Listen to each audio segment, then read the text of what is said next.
Picasso. Motherfucking designer right now.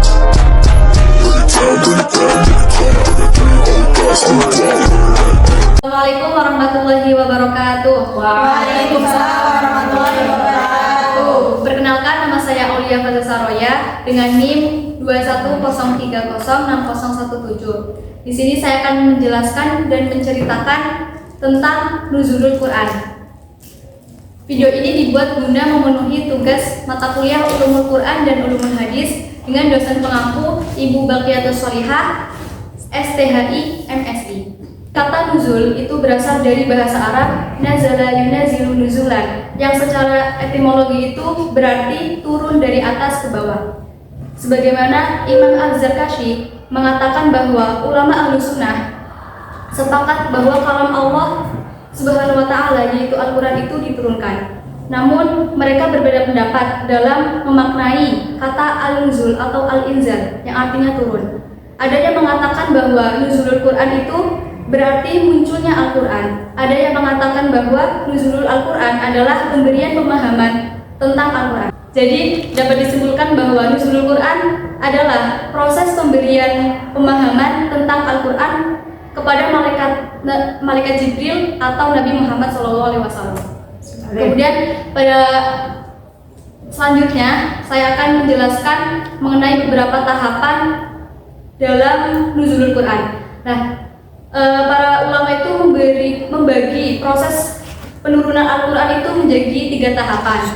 Yang pertama yaitu ke Lauhul Mahfuz. Sebelum itu saya akan menjelaskan apa itu Lauhul Mahfuz. Lauhul Mahfuz atau lembaran yang terpelihara adalah tempat di mana Allah menuliskan segala catatan seluruh kejadian alam semesta beserta isinya termasuk Al-Quran di dalamnya. Nah, pada tahap yang pertama ini yaitu ke Lauhul Mahfuz, Allah Subhanahu wa Ta'ala berfirman dalam Quran surat Al-Buruj ayat 21 sampai 22 yang berbunyi, A'udzu billahi minasyaitonir rajim. Bismillahirrahmanirrahim. Bal huwa Qur'anun Majid fi lauhim mahfuz. Yang artinya, bahkan yang didustakan mereka itu ialah Al-Quran yang mulia yang tersimpan dalam Lauhul Mahfuz. Quran surat Al-Buruj ayat 21 sampai 22. Kemudian tahap yang kedua yaitu dari Lauhul Mahfuz ke Baitul Izzah di langit dunia. Nah, dalam hal ini dapat dilihat pada firman Allah Quran surat Al-Qadar ayat 1 sampai 5 yang berbunyi, Bismillahirrahmanirrahim. Inna anzalnahu fi lailatul qadr wa ma adraka ma lailatul qadr. Lailatul qadri khairum min alfi syahr. Tanazzalul malaikatu warruhu fiha biidzni rabbihim min kulli amr. Salamun hiya hatta matla'il fajr. Artinya, sesungguhnya kami telah menurunkan Al-Quran pada malam kemuliaan.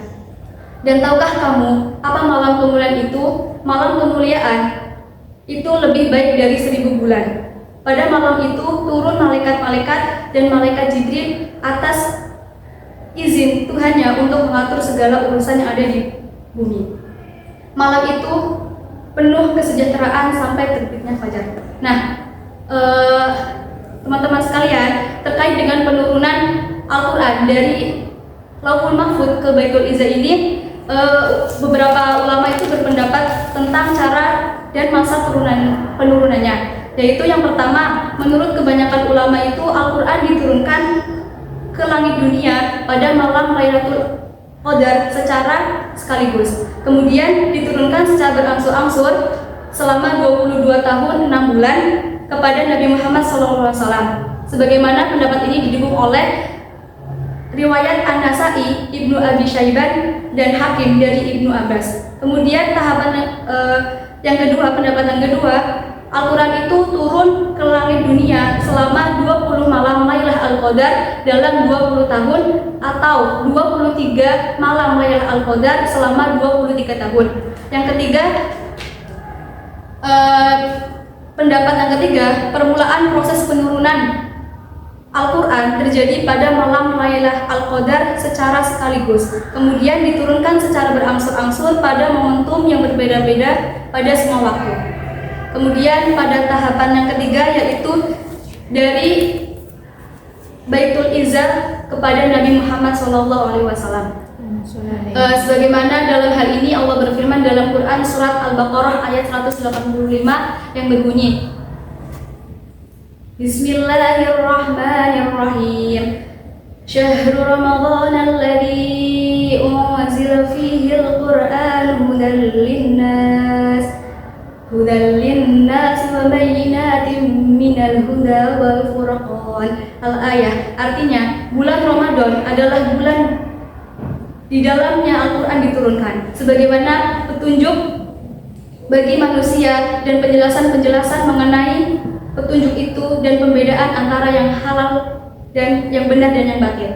Quran surat Al-Baqarah ayat 185. Nah, pada ayat tersebut dijelaskan bahwa Al-Quran itu disampaikan kepada Nabi Muhammad SAW melalui proses yang disebut Al-Inzal, yaitu proses kewujudan Al-Quran. Dengan cara yang ditempuh adalah Allah mengajarkan kepada Malaikat Jibril, lalu Malaikat Jibril menyampaikan kembali kepada Nabi Muhammad SAW.